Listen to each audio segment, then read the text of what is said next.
Good day, especially Team Madam Mendoza. So we are the last group and our project is all about the employee's performance and productivity analysis. So this project analyzes employee performance and productivity using data from hypothetical companies. So the goal is to identify trends, evaluate training effectiveness, and provide recommendations for improvement.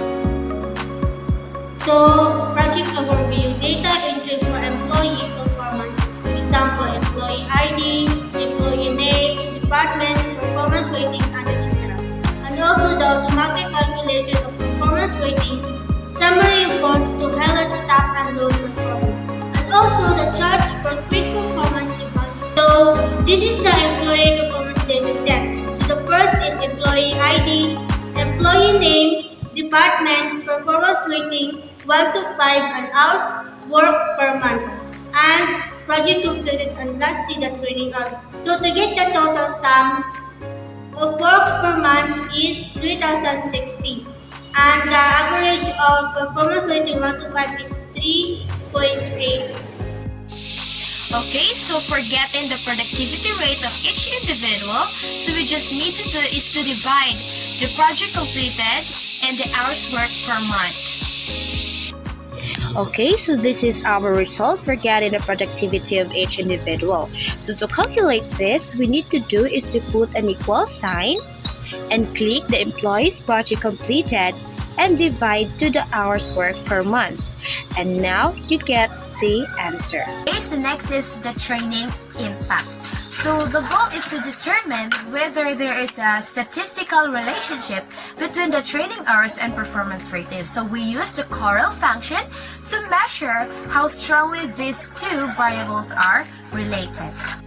Okay, so this is our data to use to know if the training hours and performance ratings correlate. So we will use the Cabel function. So first we will put an equal sign, the Cabel, and select all the data, drag, and enter. So as you can see, the result is 0.674732894, or about 67% correlation. So this means that as the training hour increase, the performance rating tends to increase as well. So it's not a perfect correlation, but it's strong enough to suggest that training has a meaningful positive impact on employees' performance. So the 67% correlation supports the idea that more training leads to better performance. So based on this, the company should consider expanding or improve training programs, especially for departments or individuals with lower performance scores. Okay, so we will proceed to the data analysis. So we have the performance analysis, trends over time, and training effectiveness. So first, productivity analysis. So we will analyze which departments have the highest average performance ratings and productivity rate. So we have here the different department and their performance ratings and the productivity rates. So to get the result, we will use the pivot table. by using a pivot table, we need to go to Insert tab, go to Pivot Table, then select the data, include the header like the department, performance rating, and productivity rate, and click OK. After that, we need to check or put a check in this department, performance rating, and productivity rate. Then click the drop down arrow in the values field, then choose value field setting to select an average, then click OK. So then the pivot table will now display the average performance rating and productivity rate for each department. So as you can see, the development department has the highest average of 4.6 of their performance ratings and 3% of their productivity rate. So indicating they are the most productive and high-performing team overall. So the average performance ratings highlight strong departmental differences, while the overall company performance is positive, focusing improvement efforts on sales and sustaining support for high-performing departments like development can further boost overall productivity and morale. Okay, so about the trends over time. So since we only have 1 month's data, we cannot identify actual trends over multiple months. However, we can simulate a trend by assuming this is a snapshot and recommending future tracking monthly to monitor changes in performance ratings or track improvement after training.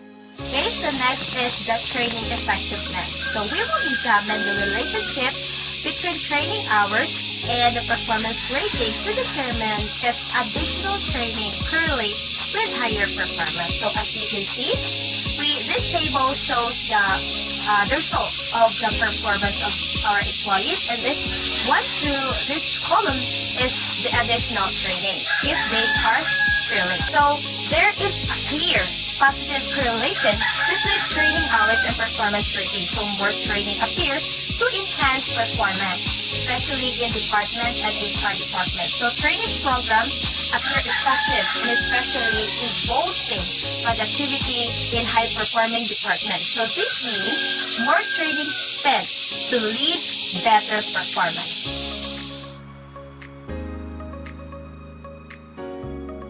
For data visualization, this is our average performance rating by the department. So as you can see in the left side, this is our average rating, 1 to 5, and below is the different department, which are the development, HR, marketing, and sales. And to get this, I will show you our Excel to get these results. This is our data set, employees' name, departments, and performance rating. So in order for you to get these results, we use the pivot table. We go to Insert and click Pivot Table. Select the data and click OK. Check the employee name, department, and performance rate. We go to the and above find the average because average is needed and then click OK.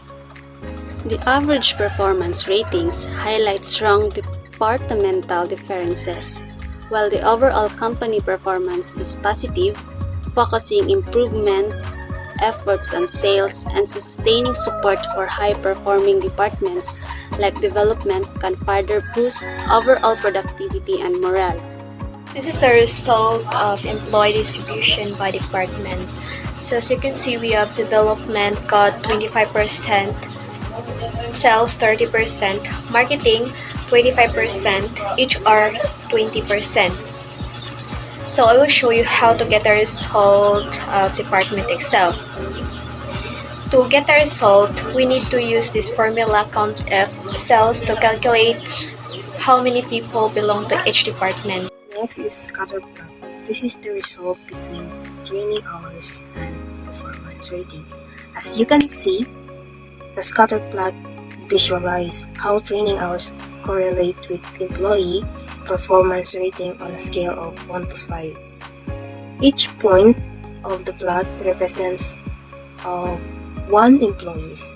Y-axis represents for the training hours and Y-axis is performance ratings. Observe pattern from the dataset. Employees with higher training hours is 15 to 18 hours, often have performance rating of 4 or 5. Employees with low training hours is to 6 to 10 hours tend to have lower performance ratings of 2 or 3. A positive trend is visible as training hours. Increased performance ratings generally improve. For insights, positive correlation, there's a noticeable positive relationship. More training is generally associated with better performance. This supports the idea that training contributed to skill improvement and productivity. Outliers exist. A few employees have high training hours but average performance, or low training hours and decent performance. This suggests individual factor or department difference may also influence outcomes. outliers exist.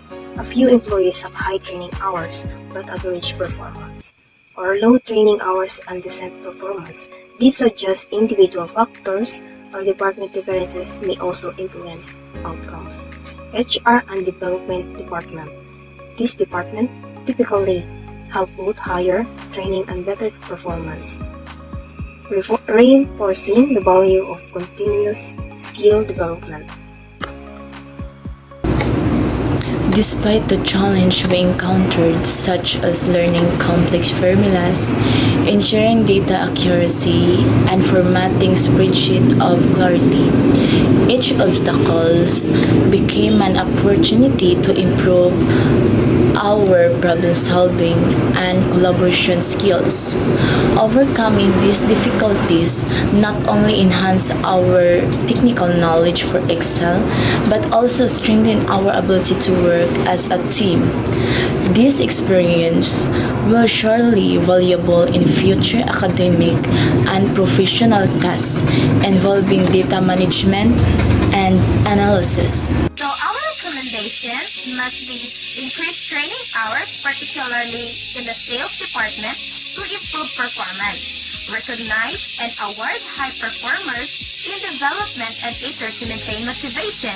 And consider redistributing workloads or providing support to low-performing employees. Conclusion. This analysis focuses on assessing employee performance and productivity by examining departmental data, performance rating, and hours worked per month. The summarized findings show clear differences in productivity levels across departments, with some maintaining high performance ratings despite few hours based on the result. The development got the highest average performance. This means that department with more training show rating high productivity.